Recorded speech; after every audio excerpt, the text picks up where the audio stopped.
নমস্কার আমার ছোট ছোট ভাই বোন এবং আমার স্টুডেন্টরা, আশা করছি তোমরা ভগবানের কৃপায় সবাই ভালো রয়েছো। কয়েকদিন ধরে তোমরা সবাই বলছো যে ম্যাডাম আমাদের 11-এর ক্লাস দিন, নতুন যে সেমিস্টার প্রথা শুরু হচ্ছে এবছর থেকে 2025-এ যারা 11-এর ফার্স্ট সেমিস্টার দেবে তারা বারবার আমাকে রিকোয়েস্ট করছো যে আমাদেরকে ক্লাস দিন ম্যাডাম, ক্লাস দিন। তো বলি, কিছু কিছু সাবজেক্টের বই কিন্তু বেরিয়ে গেছে মার্কেটে, মানে বেরিয়েছে, কিন্তু সংস্কৃত সাবজেক্টের বই কিন্তু এখনও পর্যন্ত বেরোয়নি, আমার হাতে এসে পৌঁছয়নি।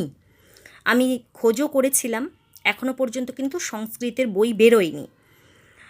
আমরা পড়েছি যেগুলো আমাদের পুরনো সিলেবাসে আগে পড়েছিলাম, এবছর যে নতুন আগের যে সিলেবাসটা হলো, এতদিন যে চলছিল, সেই সিলেবাসের পূর্বে যেগুলো আমরা পড়েছি সেখান থেকে কিছু কিছু গল্প আকারে আমি জানি, যেগুলো তোমাদের সাবজেক্টে এবছর ইনক্লুড হয়েছে।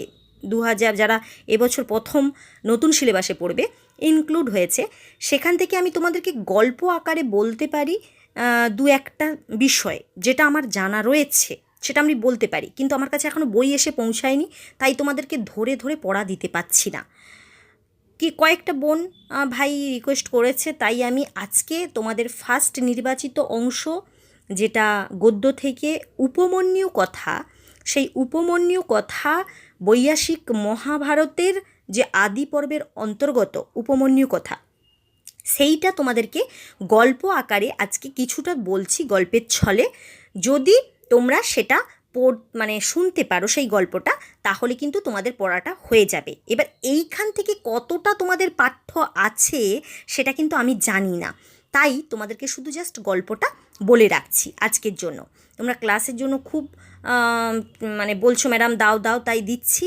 তো তোমাদের জন্য যারা নতুন, যারা এবছর থেকে 11-এ উঠছো, সংস্কৃত সাবজেক্ট নিচ্ছ, কালকে রেজাল্ট বেরিয়ে গেছে, আশা করছি সবাই ভালো রেজাল্ট করেছো, তাই বলছি অবশ্যই তোমরা ভালো করে যা নেবে, যে সাবজেক্ট নেবে সেই সাবজেক্টের ওপর ভালো করে মন দিয়ে পড়াশোনা করো। আমি চেষ্টা করছি খুব তাড়াতাড়ি বই এনে তোমাদেরকে পাই টু পাই বই ধরে পড়াতে, কারণ আমাদের ফার্স্ট সেম যারা দেবে তাদের কিন্তু সবই শর্ট কোশ্চেনের ওপর কোশ্চেন হবে, তাই কিন্তু শুধুমাত্র গল্প শুনে নিলে হবে না, আমাদেরকে লাইন ধরে ধরে পড়তে হবে। তাই খুব তাড়াতাড়ি আমি তোমাদের লাইন ধরে ধরে পড়া দিয়ে দেব।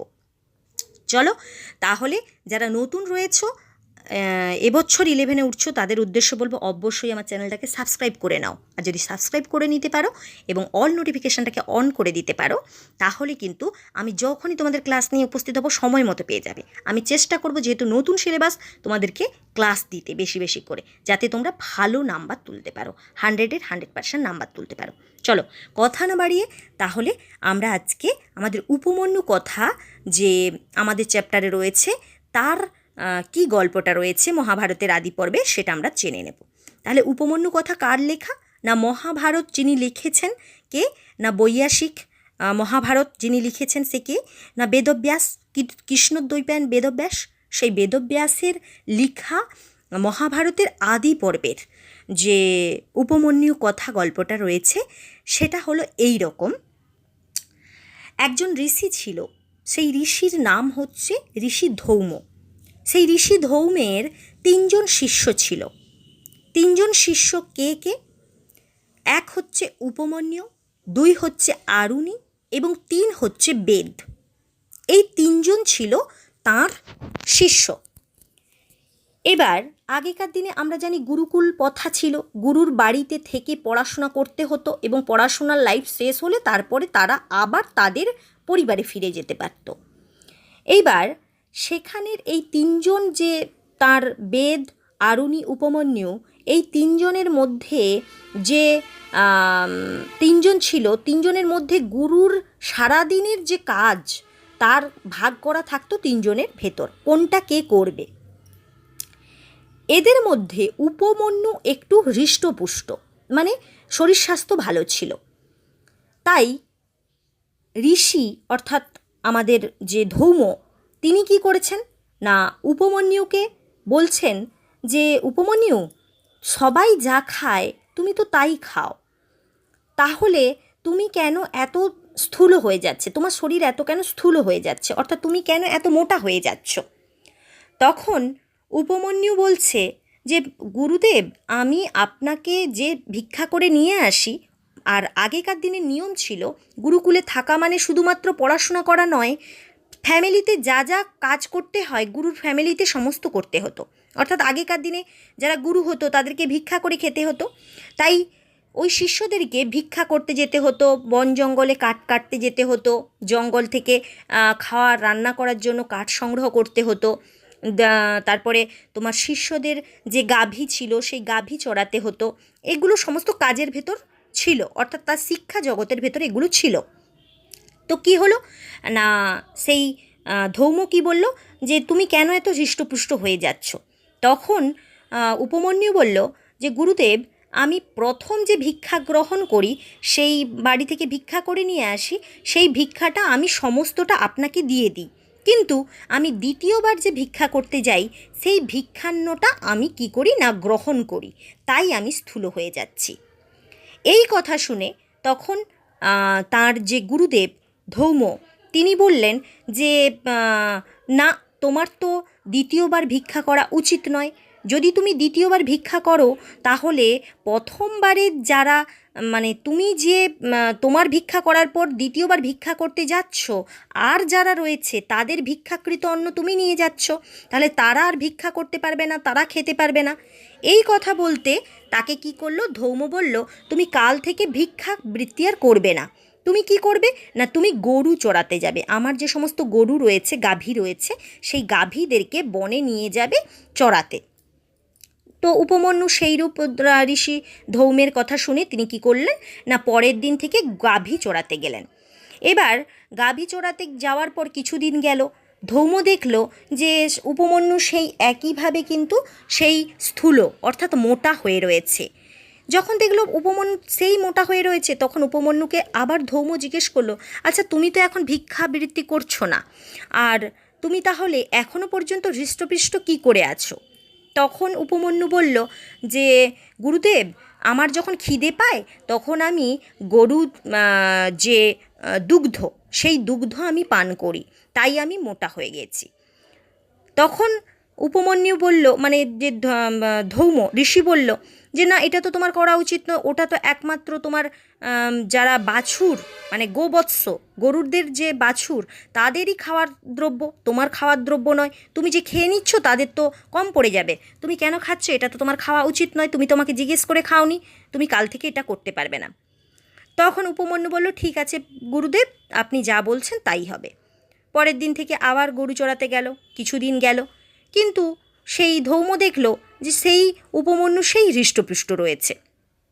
আবার কিছুদিন পরে তখন ধৌম জিজ্ঞেস করলো যে তুমি তো এখন গাভীর দুগ্ধও পান করছো না, তাহলে তুমি কি করে এখনো পর্যন্ত হৃষ্টপুষ্ট রয়েছো?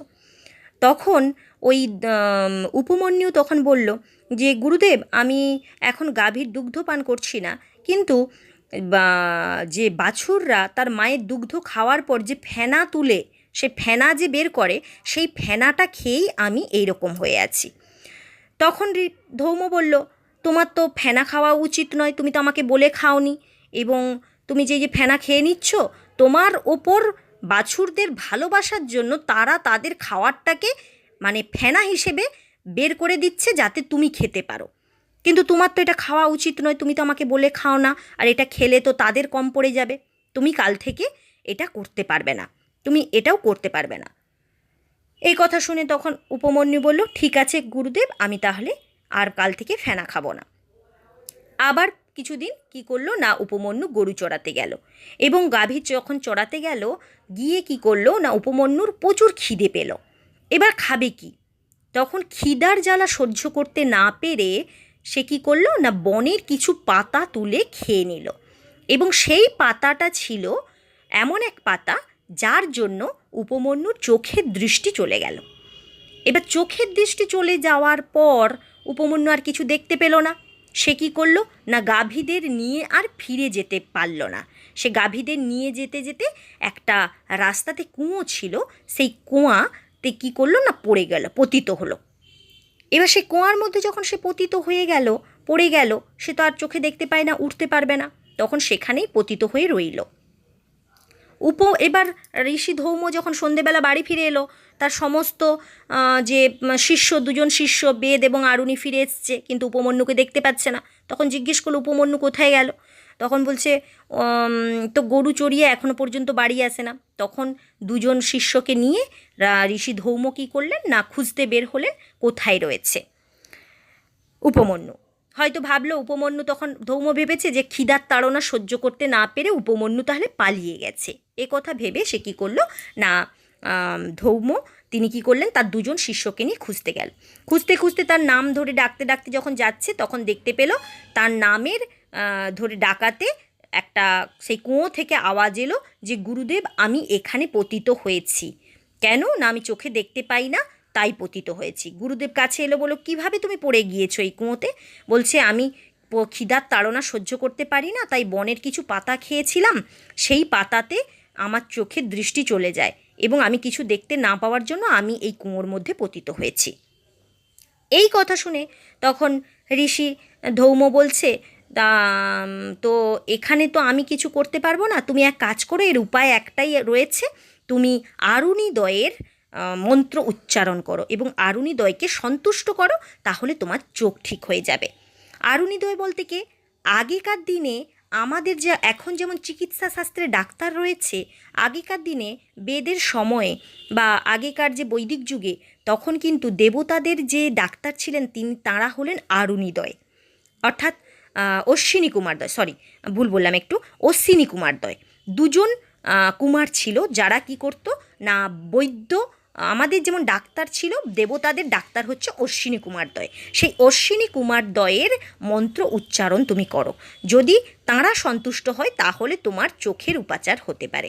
তখন আরুণি কী করলেন না, আরুণি ওই কুঁয়োর মধ্যে থেকে থেকে সে অশ্বিনী কুমারদ্বয়ের যে স্তোত্র রয়েছে সেই স্তোত্র গান করতে লাগলো এবং সেই স্তোত্রে সন্তুষ্ট হয়ে সেই অশ্বিনী কুমারদ্বয় কী হলেন না, উপস্থিত হলেন আরুণির কাছে এবং উপস্থিত হয়ে আরুণিকে বললেন যে তুমি কেন আমাদেরকে আহ্বান করেছো।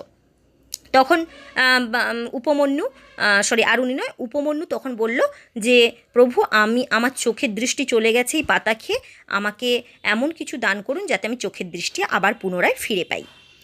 এই কথা শুনে তখন উপমন্যু যে অশ্বিনী কুমারদ্বয় তখন কি করলো, তাকে একটা পিষ্ঠক মানে পিঠে, যাকে বলে পিষ্ঠক মানে পিঠে, সংস্কৃতে পৃষ্ঠক, সেই পিষ্ঠক দান করলো খাওয়ার জন্য। তখন সেই উপমন্যু বলল যে প্রভু, আমার তো প্রভু রয়েছে ধৌম, ঋষি ধৌম, আমি তো গুরুদেবকে না বলে কোনো খাওয়ার গ্রহণ করতে পারি না, আমি এই পিষ্ঠক খাবো কেমন করে।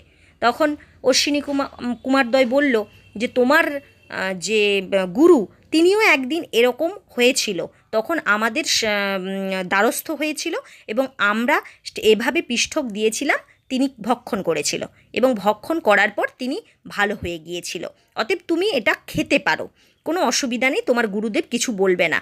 কিন্তু উপমন্যু তার গুরুর আদেশ মাথায় করে রেখে তিনি বলছেন, না, আমি যতক্ষণ না আমার গুরুর আদেশ পাই ততক্ষণ আমি কোনো খাওয়ার গ্রহণ করতে পারবো না।